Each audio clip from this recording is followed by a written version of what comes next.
Bueno, Ismael, ¿cómo andás? Bien, todo bien, acá estamos en la lucha de Estamos aburridos y venimos a hablar de Sí, Netanyahu y del gabinete de guerra. Bueno, hace exactamente. poco renunciaron, hace unos días renunciaron dos capos ahí. Sí, Y hoy se disolvió el gabinete de guerra. sí, Ahí estaba escuchando algo así como que eso evita además que entren los que estaban preparándose, los que se estaban vestiditos para entrar sí. a sustituir a estos Ujú. tipos, no van a poder entrar y se queda Netanyahu en un nuevo esquema mucho más reducido y controlado, ¿no? Sí, sí. En un principio los que renunciaron fueron Gantz y Eisenkot. En particular Gantz, ¿te acordás que era el que decían, bueno, este es el sucesor de Netanyahu, supuestamente el niño dorado de la política estadounidense, que decían que bueno, que iba a cambiar las cosas? El tema es que, claro, como Netanyahu no estaba, digamos, prestando la más mínima atención a ninguna de las cosas que planteaba, se va. Lo interesante de esto es, en el momento en que se va, mucha gente decía, ah, bueno, esto es irrelevante, es decir, no iba a lograr, o sea, no iba a lograr un cambio significativo en el parlamento, en la Knesset israelí, entonces es irrelevante, está haciendo su campaña política propia. Bien, lo que nadie calculó en ese momento es que el movimiento que hace Gantz no es por la Knesset, sino por el gabinete de guerra.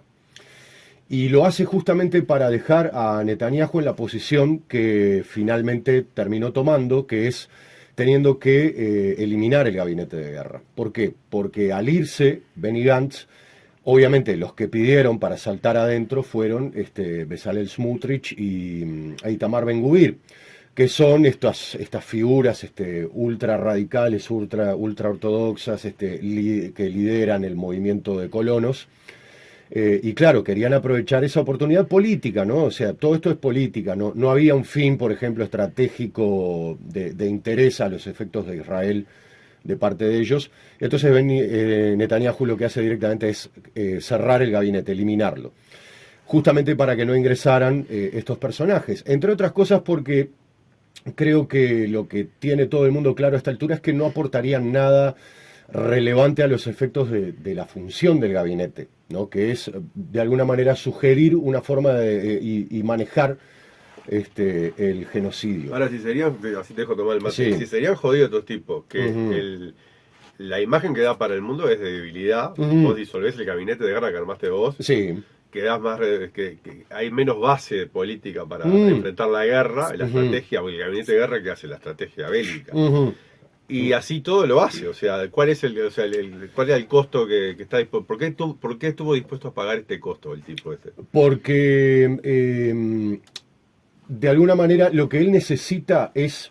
Porque estamos de acuerdo que la imagen que queda es de... Sí, sí, sí. El tema es, Netanyahu está pendiente solamente de la política israelí. Es lo que lo mantiene vivo, ¿no? Vamos a pensar un poco en por qué es que se dice. O sea, el mundo está perdido, digamos. Sí, sí, Él sabe que lo tiene perdida. él tiene claro que el Esa mundo está perdido. Él tiene claro que incluso que lo único que se sostiene ahora es del lobby estadounidense, o sea, del lobby político, el lobby empresarial.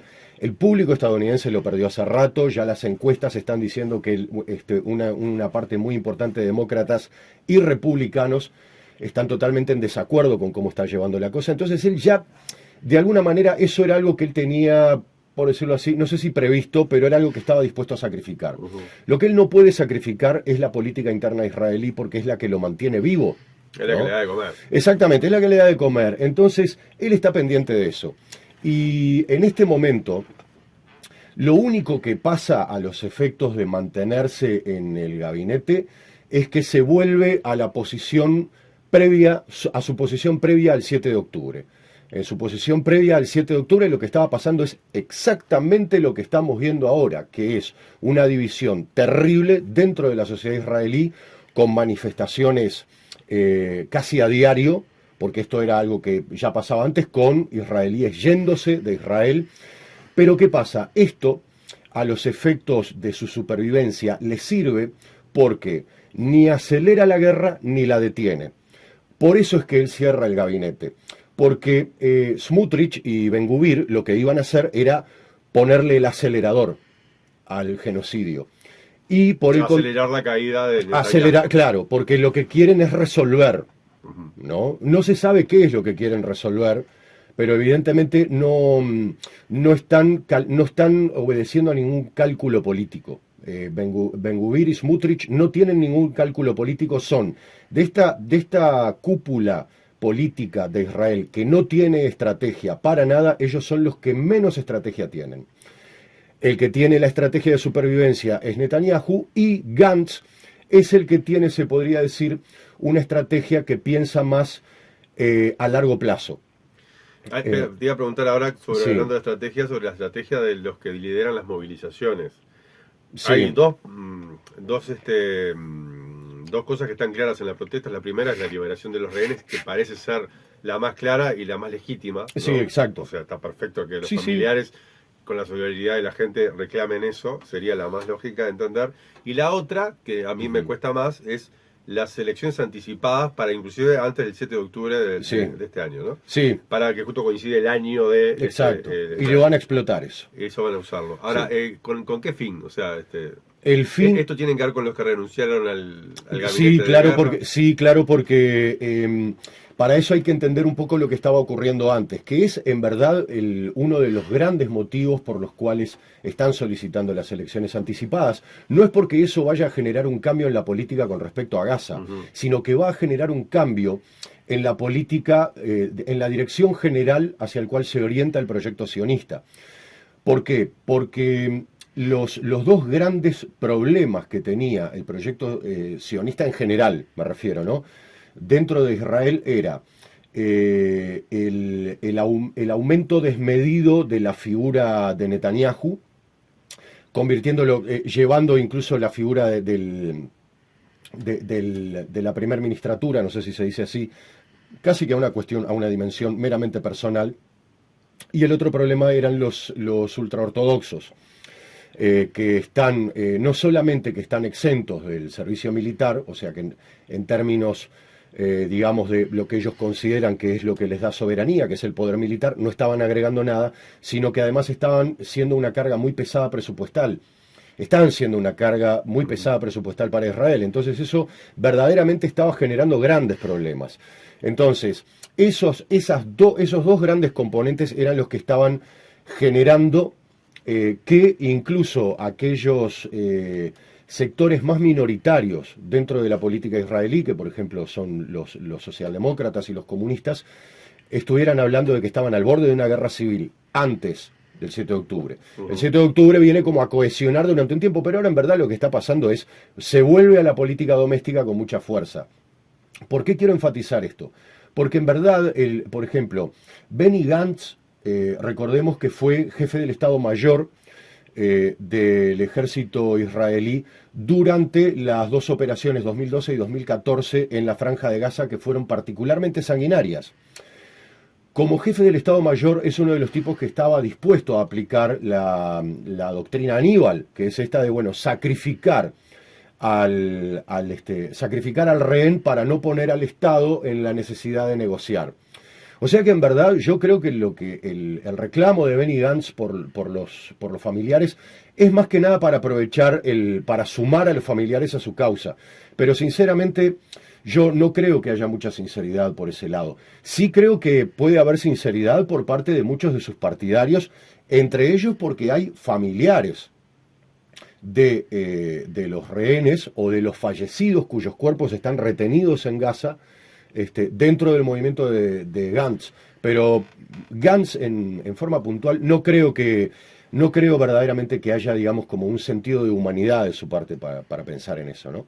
Ese es el tema. Entonces, lo que pasa ahora con Israel es que vuelve al punto anterior, en términos de política doméstica, al punto anterior al 7 de octubre, pero eso no significa que eso no siga pesando, y ahí, por supuesto, las protestas de los familiares son importantes hacia adentro, pero mucho más hacia afuera, porque le dan una mayor palanca a las distintas organizaciones internacionales a decir, esto también es necesario para que los familiares se reencuentren con las personas que están retenidas, con los rehenes de Gaza. que están en Gaza. Entonces, ese es el juego político que está ahora. Acicateado además por un movimiento.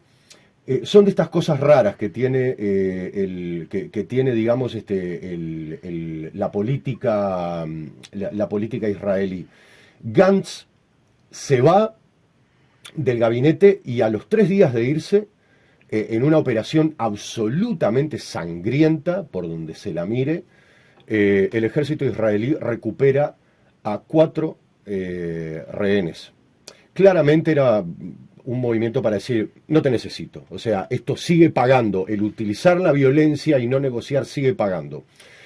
Lo que no se sabe es que fue, en verdad, en términos de suma y resta, rescata solamente un rehén, porque cuando rescata a 4 rehenes, 3 terminan muriendo en el medio de la operación.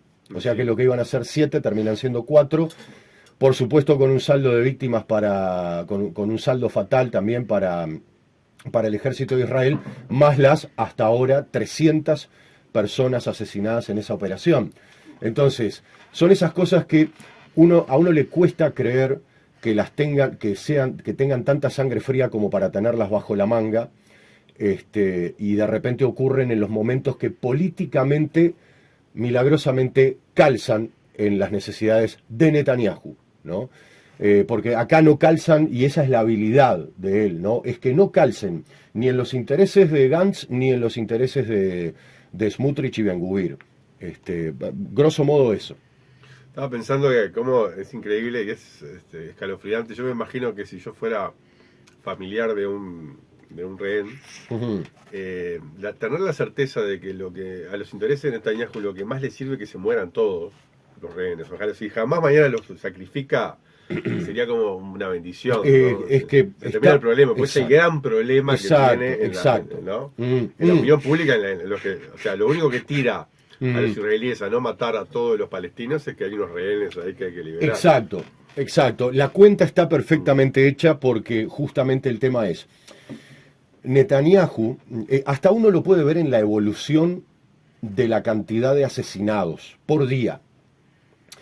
Está claro que pueden poner el pie en el acelerador si el objetivo real que tienen es el de eliminar a todos los palestinos. Pueden poner el pie en el acelerador, eso les generaría más problemas, pero esos problemas también le sirven a Israel porque está desesperado por iniciar una guerra regional.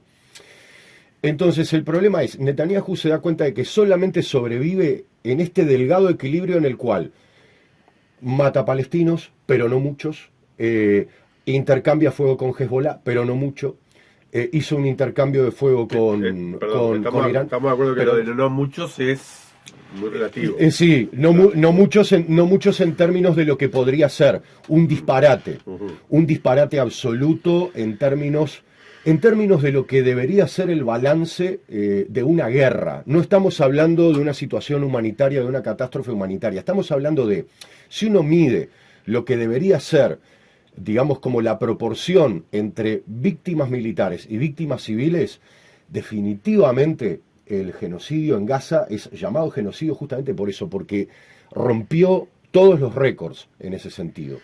Entonces, no hay una lectura posible. Ahora, con respecto al potencial de lo que puede hacer Israel, no hay duda de que no está en su máxima expresión y tiene que ver con ese delgado equilibrio que está manejando Netanyahu, en el cual tiene que darle un poco a los ultraortodoxos, darle un poco a los sionistas, llamémosle liberales, que son de ultraderecha igual, tiene que jugar y por supuesto tiene que darle al sistema político estadounidense. Por eso es, entre otras cosas, que hace toda esta maniobra, por ejemplo, de el famoso cese al fuego, la propuesta de cese al fuego propuesta por Israel, ¿no?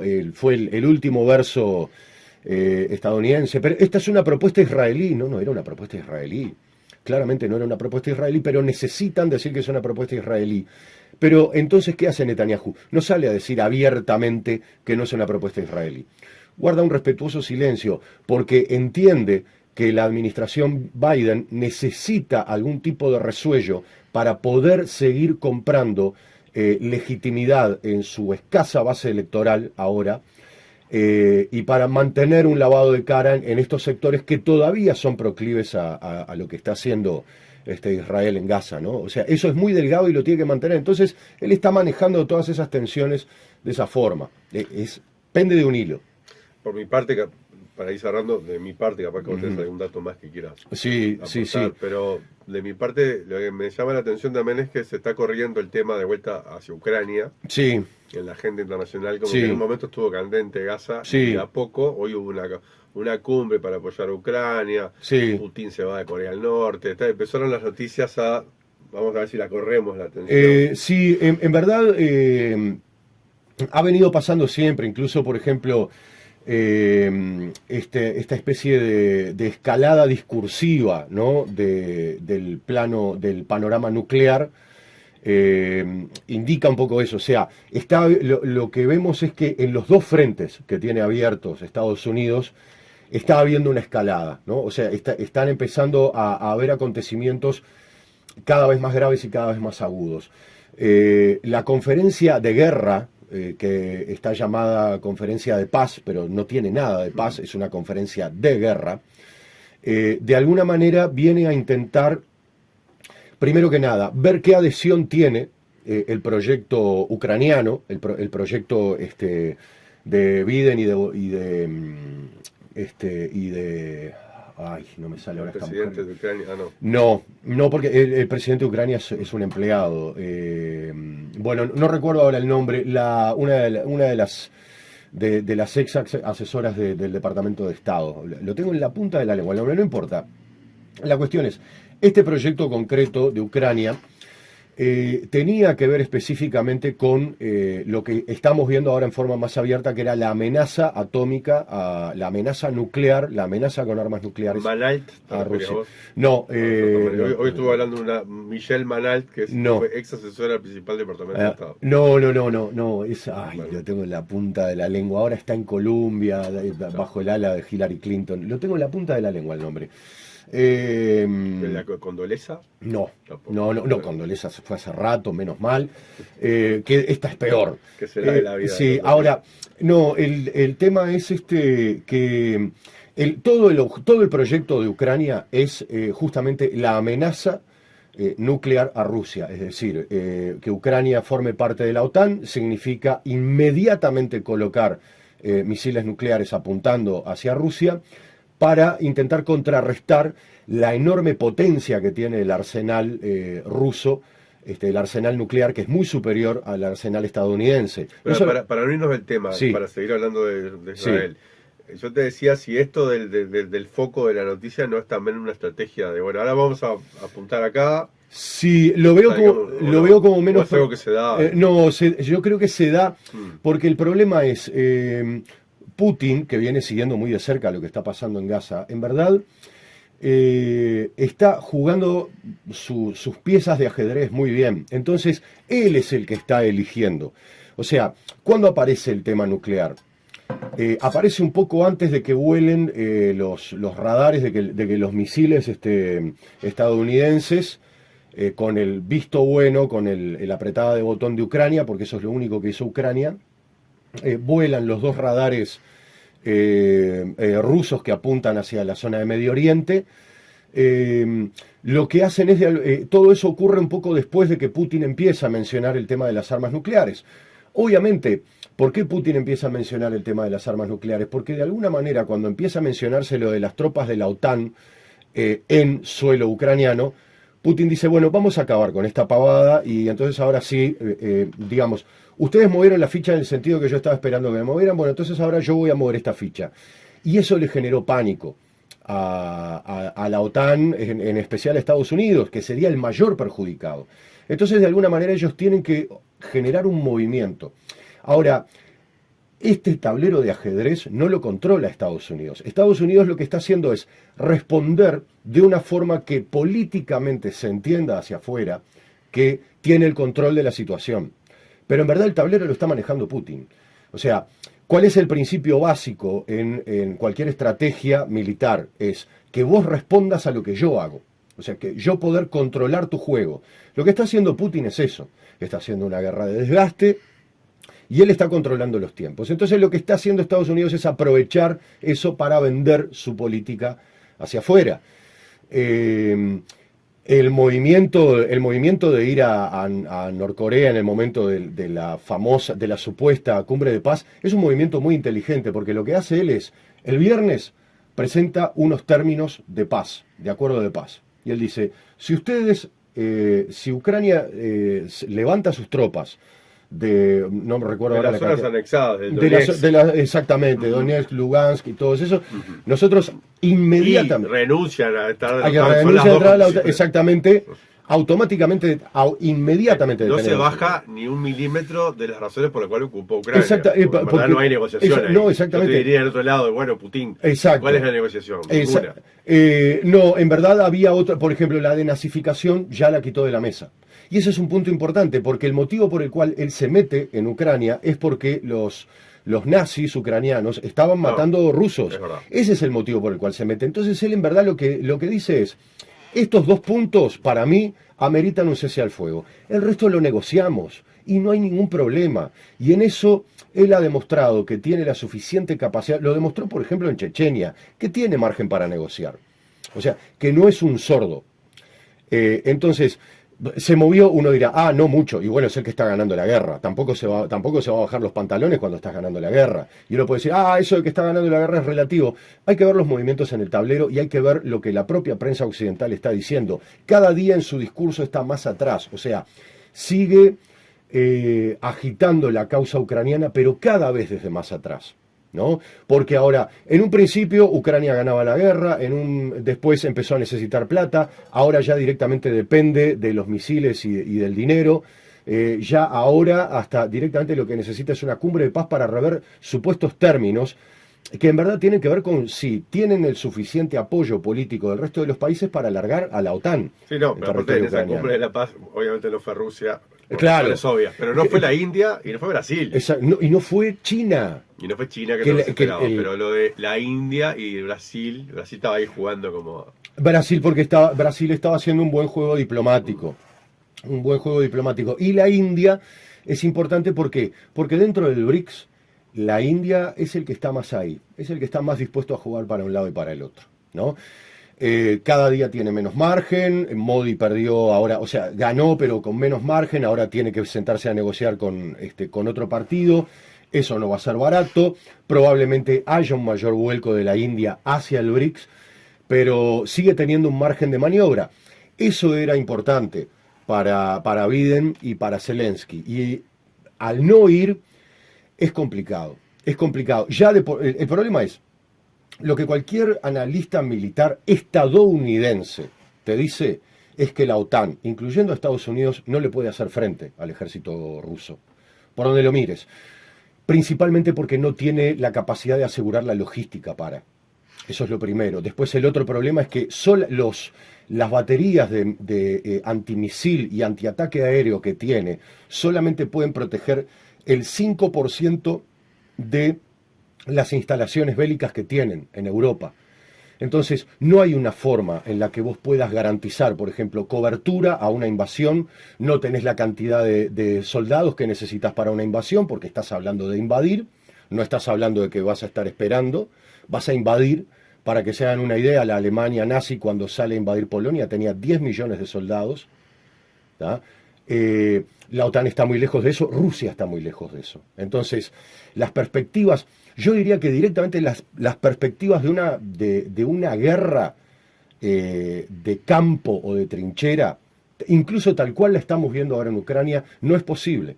No es posible en este escenario. Ese es grosso modo el tema.